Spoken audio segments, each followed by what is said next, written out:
What's going on, gang? Welcome back to another video. Today we're going to be talking about emotional eating, physical hunger versus emotional hunger. What is the difference and how can we combat it?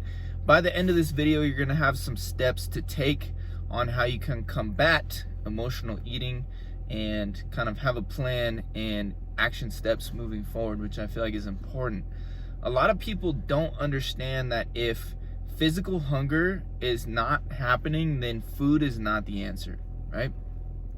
I know I have battled with this a lot in the past, and especially a lot of men won't admit that they deal with emotional eating because of the society and culture that we live in. But a lot of women definitely are open about talking about this because why? Because food is comforting, right? We all know comfort food. Comfort food is like, I don't know, mashed potatoes, macaroni and cheese, whatever your comfort food is.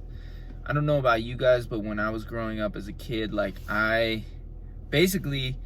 mom would cook food around special occasions, right? Like a birthday, Christmas, Thanksgiving, but also if there was like a celebration or if there was like a funeral.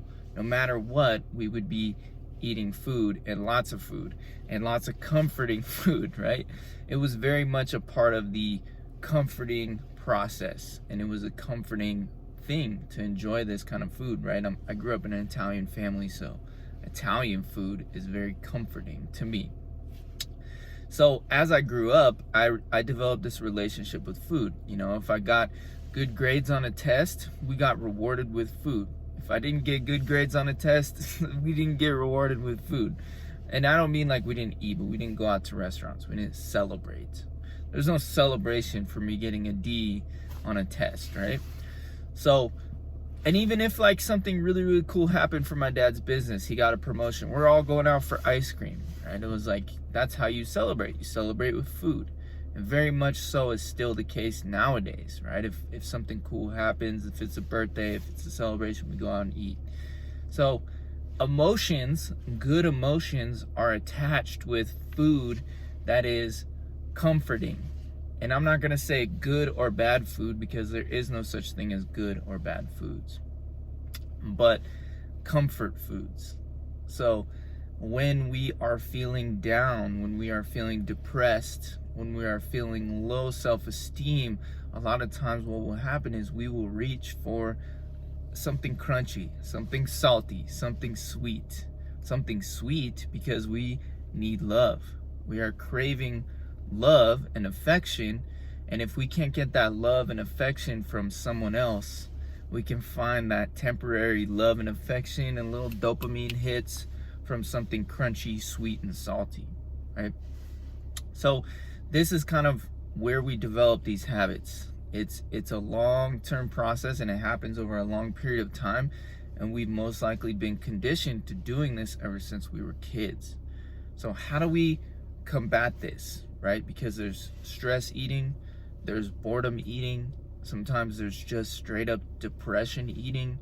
I know for myself, I can speak from my own experience here, when I am going through some shit, when I'm going through some challenging times in my life, I tend to overeat and I mindlessly eat.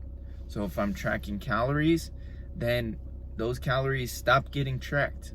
Pretty soon I'm going in the pantry and I'm looking for things to snack on. It's not because I'm physically hungry, I'm actually emotionally hungry. What I need is not food. What I need is social connection. What I need is maybe some time reflecting, maybe a break from technology and social media. Maybe I need to go outside and go for a walk. Maybe I need to connect with nature. Maybe I need to pick up the phone and call somebody and talk about what's really going on, because there is something deeper on an emotional level that I have not identified, and I'm trying to fill an internal void with external things. This is very, very common. A lot of people do this. Everyone does this. We all do this. Why? Because when we are feeling down and we're feeling low, sometimes something like a quick dopamine hit from a food that we really, really love can pick us back up. But it's like an artificial pickup. It's an artificial happiness. It's not real. It's very, very temporary, and it's not sustainable. So it's like this pick me up from a food that we really, really love, but it doesn't last. So then we're left feeling even more empty. But then we feel guilt and shame around eating all these foods, overeating, and eating our feelings. So we feel guilt and shame, and it continues this cycle. And then we continue to do that because we haven't dealt with the root issue, the root cause. So understanding how to deal with the root issue and the root cause, that's not within my scope of practice. I do not help people with their psychology and mental health and all of that. I can help with their mindset, and I can help them discover what that root cause is. But I highly, highly suggest you seek out therapy and you seek out some sort of solutions for your mental health and mental well-being. A lot of people neglect this. They think that therapy is for people who have mental illnesses. They think that therapy is only for people who are really messed up, but therapy is beneficial for everyone. And I'm a big advocate of therapy, mental health. Taking care of that is important. On top of that, taking care of your body, making sure that you're moving every single day, making sure that you are stretching, drinking enough water, eating enough fruits and vegetables, lean proteins, making sure that you are nourishing your body, and making sure that you're not mindlessly eating, not just snacking, but you're sitting down for a meal, right? A lot of times people don't actually take the time out of their day to sit down and enjoy a meal, and they're constantly on the go. They're making this, they're slapping it on, they're eating it real quick. They got to be in a meeting in 10 minutes. They got to do this, they got to do that. We live in a very go society, but taking that 5 to 10 minutes out of your day and just sitting down and enjoying a meal without the TV on, without music blasting, without having a phone conversation at the same time.